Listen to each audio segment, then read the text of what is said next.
Good morning students. आज हम आपका नया चैप्टर स्टार्ट करने वाले हैं जिसका नाम है कंबशन एंड फ्लेम। कंबशन का मतलब होता है कुछ भी चीज़ जलना। कुछ भी चीज़ जलती है तो हम उसको बोलते हैं वो कंबशन है। और फ्लेम का मतलब होता है जो लौ निकलती है। कुछ भी चीज़ हम जलाते हैं तो उसके ऊपर से जो लौ निकलती है उसे हम फ्लेम बोलते हैं। Chapter 6 Combustion and Flame. We use different kinds of fuels for various purposes at home, in industry and for running automobiles. क्या बोल रहे हैं कि हम बहुत सारे प्रकार के फ्यूल्स यूज़ करते हैं। हमारे घरों में करते हैं, इंडस्ट्री में करते हैं, ऑटोमोबाइल्स में करते हैं।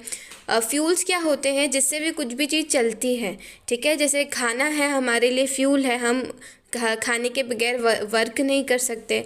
वैसे के वैसे जो पेट्रोल के लिए जो भी गाड़ियाँ होती है हमारे घर पर, उसके लिए फ्यूल क्या होता है? पेट्रोल फ्यूल होता है। तो फ्यूल क्या होता है? उसके बिना चीज़ें वर्क नहीं कर सकती। तो हम बहुत अलग अलग प्रकार के फ्यूल्स यूज़ करते हैं। घरों में कौन से फ्यूल यूज़ करते हैं? हम घरों में काऊ डंग यूज़ करते हैं, ठीक है। जो गाय का गोबर गैस आती है वो यूज़ करते हैं। एलपीजी सिलेंडर्स जो आते हैं जिससे हमारे घर पर खाना बनता है। केरोसिन ऑयल जो मिट्टी का तेल होता है वो भी बहुत सारे घरों में यूज़ किया जाता है। इसके साथ साथ इंडस्ट्री में हम कौन कौन से फ्यूल्स का इस्तेमाल करते हैं? कोल का यूज़ किया जाता है। कोयले का, पिछला चैप्टर में हम कोयले के बारे में पढ़ चुके हैं, चारकोल के बारे में पढ़ चुके हैं। पेट्रोल का यूज़ किया जाता है बहुत सारी इंडस्ट्री में। साथ में ऑटोमोबाइल्स मतलब ये जो आपकी ट्रांसपोर्ट के लिए जो भी ट्रक्स होते हैं और हमारी जो गाड़ियाँ होती है उसमें भी हम बहुत सारे फ्यूल्स का इस्तेमाल करते हैं। पेट्रोल का करते हैं, डीजल का करते हैं, आजकल सीएनजी का यूज़ भी होने लग गया है। तो ये सब फ्यूल्स हम शुरू से बहुत अलग अलग प्रकार के यूज़ करते हैं। Can you name a few fuels use in are home? Name a few fuels use in a trade and industry. What fuels are used for running automobiles? Your list will contain fuels like cow dung, wood, coal, charcoal, petrol, diesel, compressed natural gas, CNG, etc. You are familiar with the burning of a candle. What is the difference between a burning of a candle and a burning of the fuel like coal? अब क्या पूछ रहे हैं कि candle को जलाने में, एक जो कैंडल होती है उसको जलाने में और जो कोयला जो होता है इस प्रकार का कोयले में क्या डिफरेंस है? इन दोनों में जलने में क्या डिफरेंस होता है? क्या डिफरेंस है दोनों में? Candles burn with a flame whereas coal does not. Candle जो होता है वो क्या होती है? जब वो जलती है तो उसमें से क्या निकलती है? एक फ्लेम निकलती है, एक लौ निकलती है। लेकिन जो कोल होता है उसमें ऐसा नहीं होता है, वो अपने अंदर ही जलता रहता है। Similarly you will find many other materials burning without a flame. Let us study the chemical process of burning and the types of flame produce during the process. तो अब इस चैप्टर में हम क्या पढ़ने वाले हैं?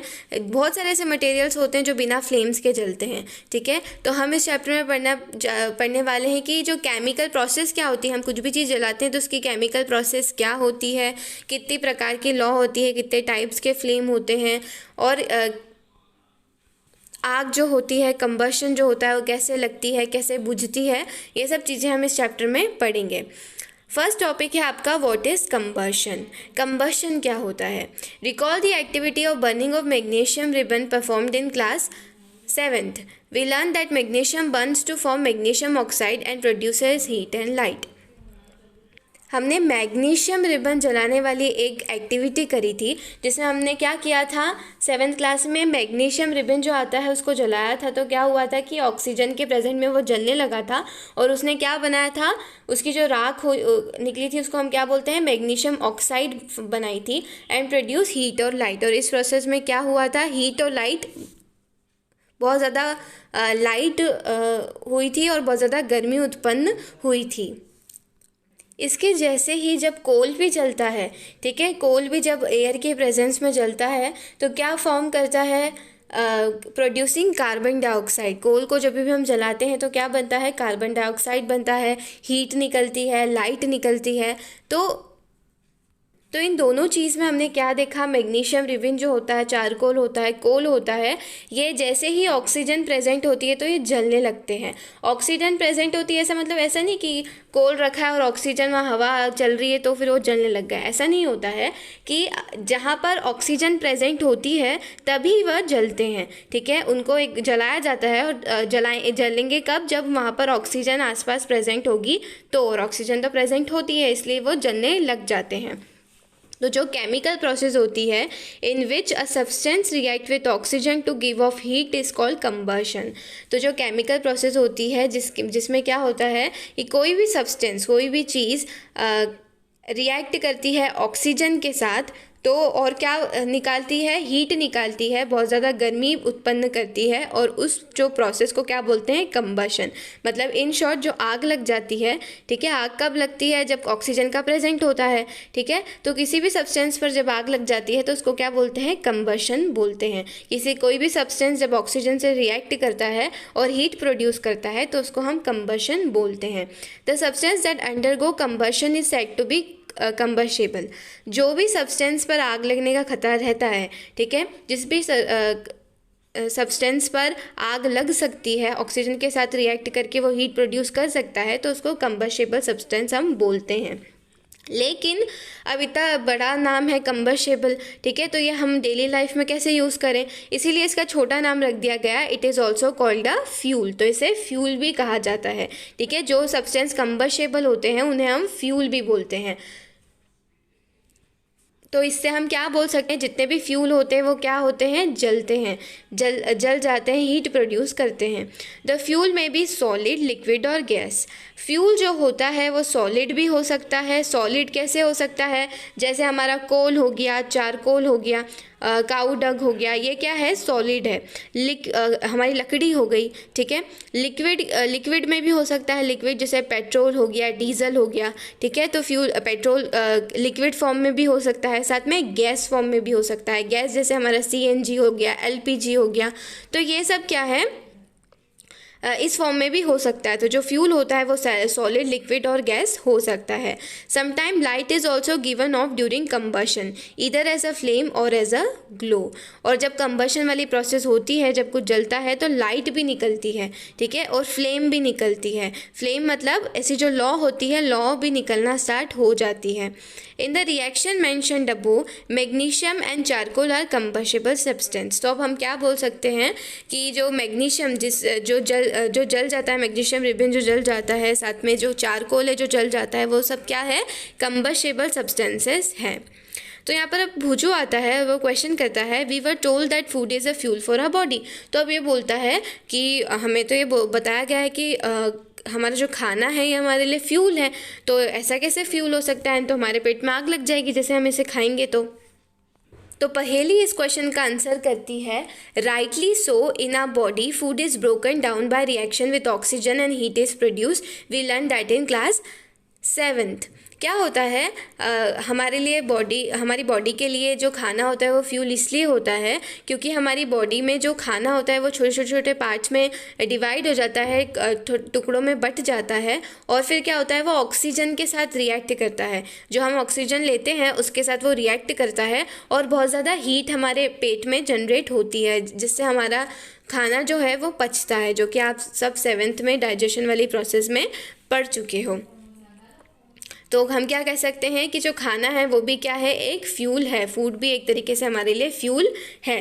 एक्टिविटी 6.1, एक्टिविटी 6.1 में क्या करा है कि बहुत सारी चीज़ें आपको जमा करनी है। यहाँ पर आपको बहुत सारी चीज़ें दे रखी, ऑयल, पेपर, आयरन नेल, ये सब आपको जमा करनी है, और फिर आपको पता लगाना है कि कौन से कंबशेबल सब्सटेंस होते हैं और कौन से नॉन कंबशेबल सब्सटेंस होते हैं।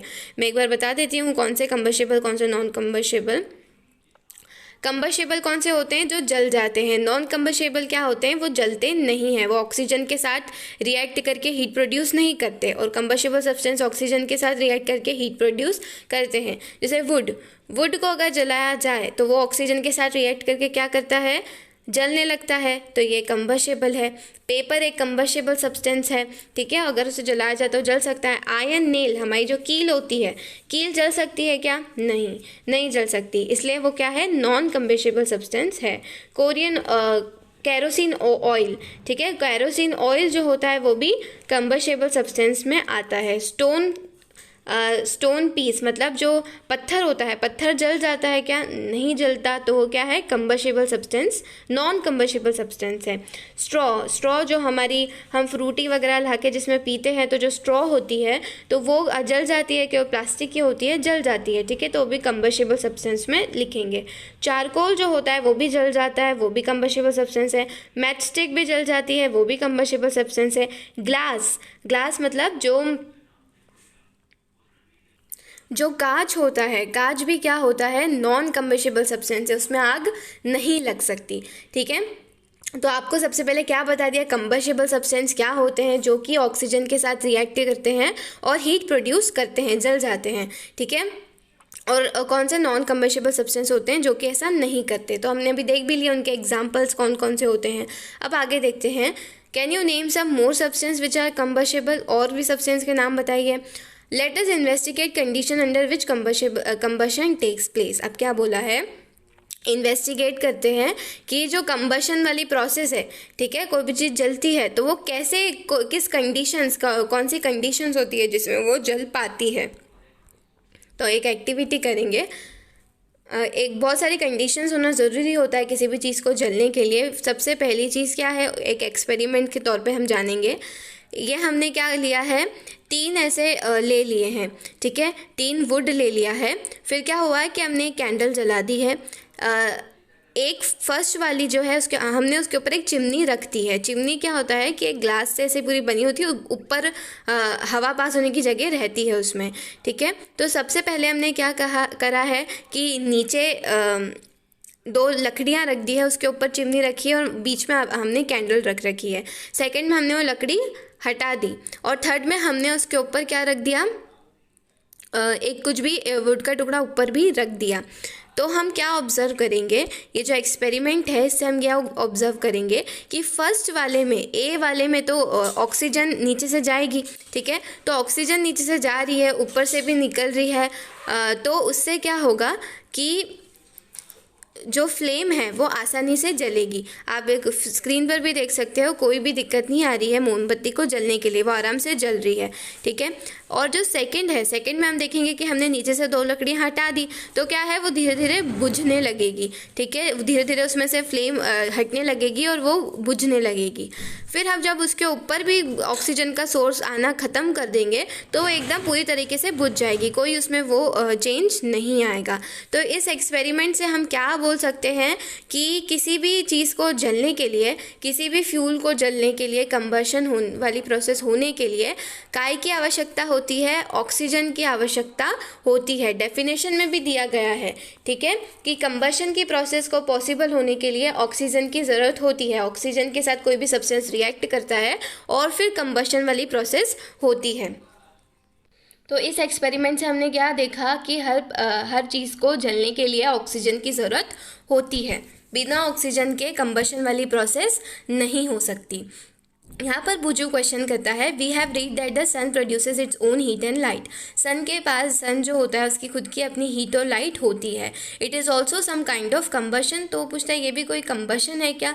तो ऐसा नहीं है, ऐसा कुछ भी नहीं होता है। In the sun heat and light are produce by nuclear reaction. Sun के अंदर ऑक्सीजन की ज़रूरत नहीं होती है। वहाँ पर सन के अंदर जो हीट और लाइट कैसे प्रोड्यूस होती है? न्यूक्लियर, बहुत सारे न्यूक्लियर रिएक्शंस होते हैं और उससे होती है। ये आप आपके आगे वाली क्लासेस में पढ़ेंगे, अभी इतना आवश्यक नहीं है। फिर एक और एक्टिविटी है, activity 6.3। Place a piece of burning wood और charcoal on an iron plate और तवा। जो बर्निंग वुड होता है, लकड़ी, जली हुई लकड़ी और चारकोल का टुकड़ा हम या तो जली हुई लकड़ी लेंगे या फिर एक चारकोल का टुकड़ा ले लेंगे, किसी भी तवे पे, आयरन प्लेट में ले लेंगे तवे पे। Cover it with a glass jar और अ टम्बलर।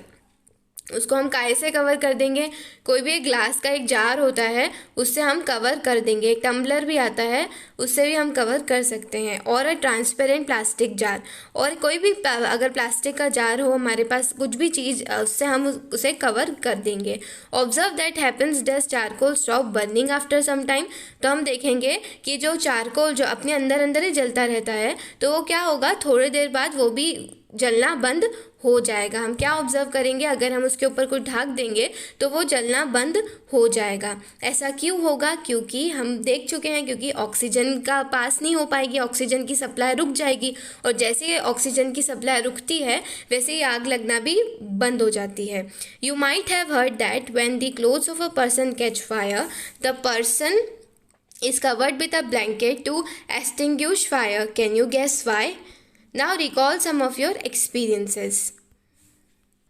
और क्या होता है जब किसी भी पर्सन को आग लग जाती है तो अब क्या किया जाता है, उस पर क्या एक कपड़ा डाल दिया जाता है, कहीं पर भी चीज़ पर या किसी भी पर्सन को आग लग जाती है तो क्या कर दिया जाता है, उस पर एक ब्लैंकेट ढक दी जाती है। तो ऐसा क्यों होता है, ऐसा इसलिए होता है क्योंकि जब जैसे हम ब्लैंकेट या फिर कम्बल या फिर ऐसी कुछ चीज़ डालेंगे किसी पर्सन पर तो क्या हो, कोई भी कपड़ा नहीं डाल सकते, मतलब एक ब्लैंकेट कंबल डालना चाहिए, ठीक है। तो अगर हम वो डालेंगे तो क्या होगा कि जो ऑक्सीजन का प्रेजेंस कम हो जाएगी, ख़त्म हो जाएगी, ठीक है। और जैसे ऑक्सीजन ख़त्म होती जाती है आग लगना और आग रुक जाती है, ठीक है। इसी वजह से किसी भी पर्सन अगर उसकी स्किन जलने लगती है, उसके कपड़े जल जाते हैं तो उसके ऊपर एकदम से कोई भी ब्लैंकेट डाल दिया जाता है ताकि ऑक्सीजन का पास होना कम हो और वो जलना रुक जाए।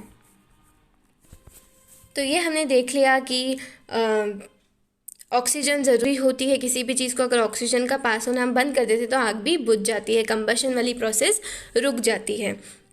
अब सेकेंड है, does a match stick burn by itself, how it Burns. कोई भी मैच स्टिक जो होती है, मैच स्टिक मतलब जिसे हम हिंदी में माचिस बोलते हैं, कुछ इस प्रकार दिखती है, तो वो क्या अपने आप जलने लगती है? नहीं, अपने आप ऐसे उसमें जलने का पदार्थ तो रहता है, लेकिन वो कब जलती है, जब हम क्या करते हैं उसके जो साइड में चीज़ बनी होती है उससे ऐसा करते हैं, ठीक है, तब जाके वो जलना स्टार्ट होती है। हम जो जिगजैग पोर्शन ये बना है तब जब हम उससे रगड़ते हैं उसके बाद वो जलना स्टार्ट होती है।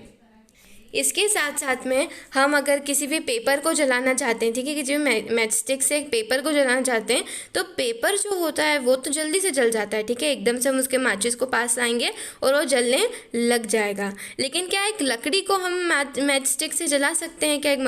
ये माचिस को हम लेके जाएंगे तो क्या लकड़ी जलेगी क्या? नहीं जलेगी, क्योंकि उसके लिए हमें या तो बहुत सारे पेपर्स की या फिर उसके ऊपर हमें केरोसिन ऑयल डालना पड़ेगा, उसके बाद ही वो लकड़ी जलना स्टार्ट होगी। हम ऐसे ही उसे मैच स्टिक से नहीं जला सकते। लेकिन जो पेपर है, पेपर को हम ऐसे ही उसके पास में मैच स्टिक ले जाएंगे तो वो जल जाएगा।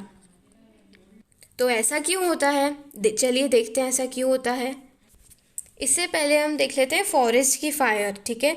एक और टॉपिक है फॉरेस्ट की फायर, मतलब बहुत बार ऐसा होता है कि जंगलों में अपने आप क्या लग जाती है, आग लग जाती है। वहाँ पर कोई आग लगाने, जंगलों में तो कोई रहता नहीं है तो आग लगाने कौन जाएगा, तो लेकिन अपने आप आग लग जाती है। During extreme heat of summer at some places dry grasses catch fire. जब बहुत ज़्यादा गर्मी पड़ती है तो जो सूखी हुई घास रहती है जब तो वो अपने आप उनमें आग लग जाती है। From the glass it spread the trees and very soon the whole forest is on fire. धीरे धीरे ग्रास से, घासों से ट्रीज में लगती है आग और ट्रीज से के साथ साथ पूरे फॉरेस्ट में आग लग जाती है। It is very difficult to control such fires. ऐसी जो फायर होती है उन्हें बहुत डिफ़िकल्ट होता है कंट्रोल करना, क्योंकि हमें बहुत देर बाद इन्फॉर्मेशन मिलती है और जब तक हम जाते हैं तो बहुत सारा फॉरेस्ट जल चुका होता है, ठीक है।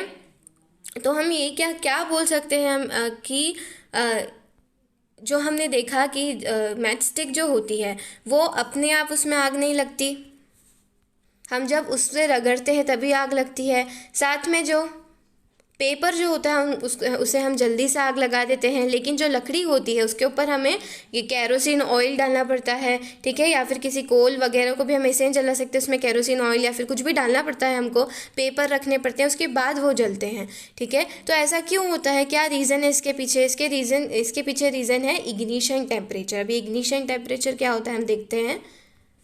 तो जो हमने एक्सपेरिमेंट्स किए थे अभी इतने सारे, इसमें हमने क्या देखा, जो दूसरी दूसरी अलग अलग चीज़ें अलग अलग समय पर जलती है, अलग अलग टाइम लगता है उन्हें जलने का। तो ऐसा क्यों होता है? The lowest temperature at which a substance catch fire is called is ignition temperature. Ignition temperature की वजह से होता है। इग्निशन टेम्परेचर क्या होता है कि एक लोएस्ट टेम्परेचर, सबसे कम तापमान जिसमें किसी भी चीज़ में आग लग जाती है, तो उसको इग्निशन टेम्परेचर बोलते हैं। तो कोई भी चीज़ होती है तो उसमें एकदम से आग नहीं लगती। जैसे अगर कोई मैच स्टिक्स पड़ी है, मैच स्टिक्स मतलब जो माचिस पड़ी है, तो माचिस में आग कब लगेगी? जब हम उसमें उसके साइड के पोर्शन से हम जब उसे घसीटेंगे तो उसमें क्या लगेगी? आग लगेगी। पड़े पड़े किसी भी चीज़ में आग नहीं लगती। पेट्रोल होता है, पेट्रोल में भी आग नहीं लगती। अगर हम उसमें कुछ डालते हैं, कुछ उसमें आग का चीज़ें ले जाते हैं, अगर उसमें हम आग से कांटेक्ट में लाते हैं तो वो जलना स्टार्ट होता है। तो इग्निशन टेम्परेचर पे जैसे ही कोई चीज़ पहुंचती है उसके बाद आग लगती है। ठीक है, इग्निशन टेम्परेचर मतलब सबसे कम तापमान जिससे कि कोई चीज़ में आग लग सकती है। जैसे ही वो इग्निशन टेम्परेचर पहुंचता है उसके बाद आग लगना स्टार्ट हो जाती है। इग्निशन टेम्परेचर के पहुंचने से पहले कोई भी चीज़ में आग नहीं लगती। पेट्रोल में भी ऐसे आग नहीं लगती। जैसे ही वो इग्निशन टेम्परेचर पे पहुंचता है तो उसमें आग लग जाती है। Can you tell now why a matchstick does not catch fire on its own of a room temperature? तो अब आप बता सकते हैं कि जो भी मैच स्टिक होती है उसमें आग क्यों नहीं लगती है ऐसे ही पड़े पड़े? क्योंकि वो उसकी इग्निशन टेम्परेचर पर नहीं पहुंचती है। इग्निशन टेम्परेचर पे कब पहुंचती है? जब हम उसको उसके पास पे जो जिगजैग पोर्शन है उसमें उससे रगड़ना स्टार्ट करते हैं। जैसे रगड़ते हैं तो धीरे धीरे, कभी कभी तो हमसे एक बार में जब माचिस की थोड़ी पुरानी हो जाती है तब हमसे एक बार में नहीं जलती, एक दो बार हम करते हैं उसके बाद हमसे वो जलना स्टार्ट होती है। तो उसके बाद वो अपनी इग्निशन टेम्परेचर पे पहुंचती है। Why does the match stick start burning on rubbing it on the side of the match box? Match box के साइड पर हम उसको रब करते हैं तो वो जलना क्यों स्टार्ट हो जाती है? क्योंकि उसमें हीट वो इग्निशन टेम्परेचर पे पहुंच जाती है। ठीक है, जब हम उससे रगड़ते हैं तो उसकी इग्निशन टेम्परेचर पे पहुंच जाती है और फिर वो जलना स्टार्ट कर देती है। तो यही चीज़ सब कुछ चीज़ों के साथ होती है। पेट्रोल के साथ होती है, सीएनजी के साथ होती है, एलपीजी के साथ होती है। सबको एक इग्निशन टेम्परेचर की ज़रूरत होती है। जैसे इग्निशन टेम्परेचर पे पहुंचती हैं वो चीज़ें एकदम से जलना स्टार्ट कर देती हैं। इसलिए सब चीज़ों का इग्निशन पॉइंट अलग अलग होता है, इग्निशन टेम्परेचर अलग अलग होता है। जो पेपर है वो जल्दी जल जाता है, उसका इग्निशन टेम्परेचर जल्दी आ जाता है, लेकिन जो लकड़ी है उसका इग्निशन टेम्परेचर पकड़ने में उसे थोड़ा टाइम लगता है। तो ये सेशन में हमने इतना ही कवर करेगा। अगले सेशन में हम जो मैचस्टिक होती है, माचिस की हिस्ट्री के बारे में पढ़ेंगे। तब तक के लिए thank you and have a nice day.